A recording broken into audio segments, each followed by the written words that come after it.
Hello there, ladies and gentlemen. This is Orphan Last, aka Skylar Madison, and today I'm going to go ahead and illustrate a piece of Galaxy's Edge fan art. And, if this voiceover doesn't wind up being perfect, I have a limited amount of time to record it, and I have a dental appointment pretty damn soon here. And so pretty soon here I won't be able to really speak. So if the voiceover isn't perfect, then I do apologize.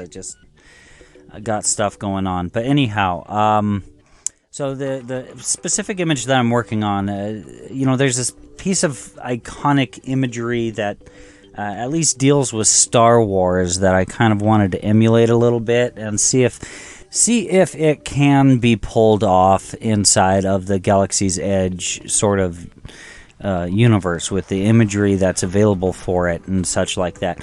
And when it's all said and done, I think it winds up creating an interesting picture, that's for sure.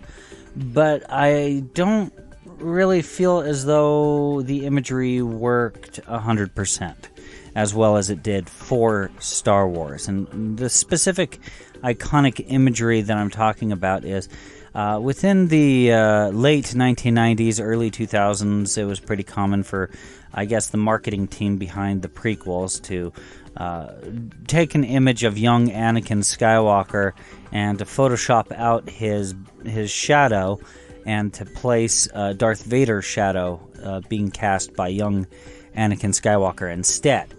And that worked. And as I was working on this image right here, I was thinking about whether this could work, like conceptually speaking. Does it work? Like, I'm sure there's some fans of Galaxy's Edge, they'll look at this image and be like, yeah, that looks cool, yeah.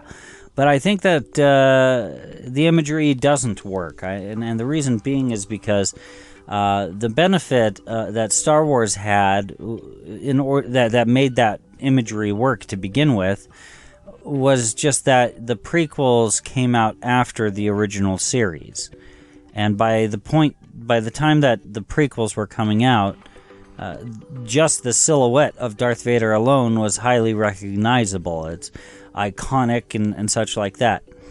Whereas nobody knows who Casper is, and nobody knows who Goth Solus is.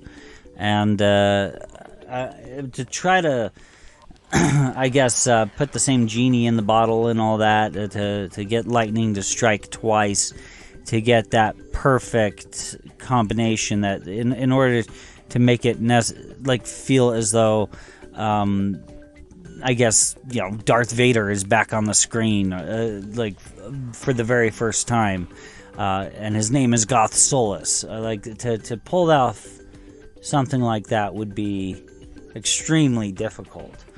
And to pull off an Anakin Skywalker character, I think it's entirely possible, especially the way that Casper has been pulled off inside of the book series. Casper, he's got a number of interesting attributes about him, but he's more like, he's not like the exemplary, perfect soldier like Anakin Skywalker was. He's more like the guy who's on the right side, who is able to find people with expertise and to use them to the best of their ability. He's more of that sort of character. Or at least that's the way that I've perceived him all this time. And, he was a good guy. Definitely, it's without question, he was a good guy. But, something happened along the way that convinced him the only way to basically accomplish everything that he set out to accomplish throughout the course of his life is to take some drastic measures, even to compromise on values and principles, ideas, and such like that you once held. And that's what's interesting about Goth Solus.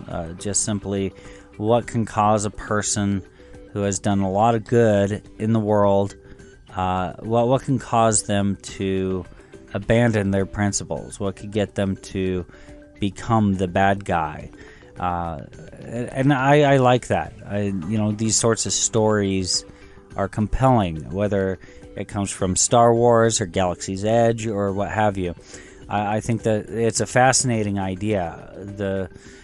The good guy turning to the dark side, or to making the wrong decisions or something like that, and possibly permanently, never to come back to doing the right thing ever again. These sorts of character development things interest me inside of storytelling. And yeah. I did a number of things with the cross-hatching that I normally don't do.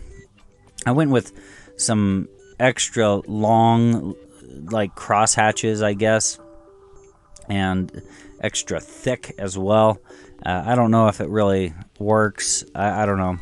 It was worth the experiment, that's for sure. But I kind of just don't. I don't feel like there's really much to talk about until I wind up actually working on the shadow itself. Now, initially I was just thinking, right about at this phase, yeah, I'll just sketch something in and then just fill in all the details with black. But eventually I found, well, no, I need to actually flesh out this character and not just, blot out the details. I need to actually have them there. And again, the reason is because no one knows the silhouette of Goth Solus like they know the silhouette of Darth Vader. So or rather, Galaxy's Edge in general, if they wanted to pull off this exact same sort of idea, the same concept, the same execution and such like that, if they wanted to do the same thing, they would have to actually not just have a silhouette, a shadow that's just a silhouette. They would actually have to flesh out the details in that silhouette somehow. And this kind of gets me to think, I haven't really quite fully abandoned this sort of idea, I guess. It's just, it gets me to think, how can I pull this image off? Like, let's say the shadow was bent across multiple objects, going as it hits multiple different planes. Like, how would I flesh out those details if it were to do that? And I don't know. I don't. There's. I don't know. There's so much about this image that it gets me to think, and not all of the thoughts are intelligible in a way that that I can verbalize it. Right now, it just seems like I should think about this image, like look at the image, and think about it for an extended period of time, and eventually, someday, I might be able to see everything that's wrong with it, everything that I appreciate about it, and maybe what I should do about everything. But as of right now, I'm kind of, I guess I'm just a little bit too close to my creation at this point in time. And so trying to fully absorb everything that's going on with this image, and for me to analyze why I don't feel like it's working, it just doesn't. I think I'm just so close to it that it's so difficult for me to really pinpoint it all. But I think that there have been a number of things I've said thus far that are at least somewhat impactful, that are genuine reasons as to why this image might not work a little bit. Now, it's weird because I thought that if I just kind of used the shadow that I had existing there already as is, as the template basically for these anatomical sort of forms for Goth Solus, then maybe it might feel eerie and such like that, because the shadow was never thought out as proper anatomical forms. I don't know if that really succeeds, or if that just makes my work look amateur. I don't know. Maybe that's some of the things that seems unsettling about the image. It doesn't, to me, it just doesn't come off as unsettling in a way that is intimidating. It's unsettling in the sense that it feels like there were some mistakes, and it's not that there were mistakes, it was a lot of experimentation rather. And I'm not one of those sorts of artists that feels as though I should become a one-trick pony and stop experimenting just because an image or two stopped working.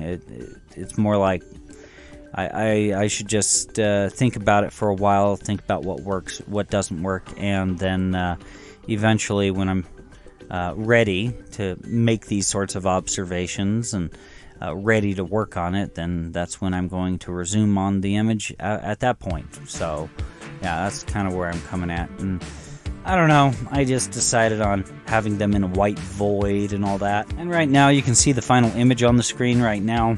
It's a good image. It's not bad. I'm happy with it in a lot of ways, but I just feel as though it's missing things. It's missing stuff. And I guess that's fine for an image to be just what it is, I guess, but I always try to go that extra mile, and I don't feel like I quite reached it this week. Anyways, guys, that pretty much concludes it for this video. If you guys enjoyed it, please feel free to like, share, and subscribe. And if you guys would like to get more notifications from me, feel free to join my Discord. A link to my Discord is in the video description below. If you'd like to support this channel, there's an image of a t-shirt in the upper right corner of the screen. It leads to my Teespring. Any support with the purchase of a t-shirt would be much appreciated. And if you've enjoyed this content and would like to see more, feel free to click on anything else that's appearing on the screen right now. Thank you very much for your time.